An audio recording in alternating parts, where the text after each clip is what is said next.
నమస్తే. పాతగోడకు కొత్త సున్నం కొట్టినట్టు రేవంత్ తీరు ఉందన్నారు BRS working president KTR. BRS ప్రభుత్వ హయాంలోనే 2 ఏళ్ల క్రితం కాగ్నిజెంట్ సంస్థ తన క్యాంపస్ విస్తరణకు ప్రణాళిక రూపొందించిందన్నారు. కానీ రేవంత్ రెడ్డి అది తానే చేసినట్లు తన ఖాతాలో వేసుకోవడానికి ప్రయత్నిస్తున్నాడని బీఆర్ఎస్ వర్కింగ్ ప్రెసిడెంట్ కేటీఆర్ అన్నారు. పాతగోడకు కొత్త సున్నం వేసి నేను చేసినా అని చెప్పుకోవాలి.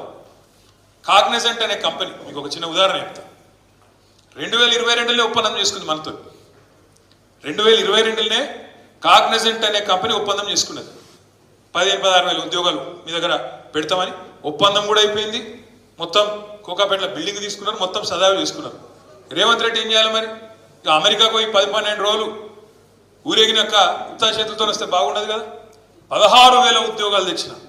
ఆ 16,000 ఉద్యోగాల కథ ఏంటంటే, రేవంత్ రెడ్డి నిన్న దిగిండట, మొన్న ఒప్పందం చేసుకున్నాడట, నిన్న దిగిండట.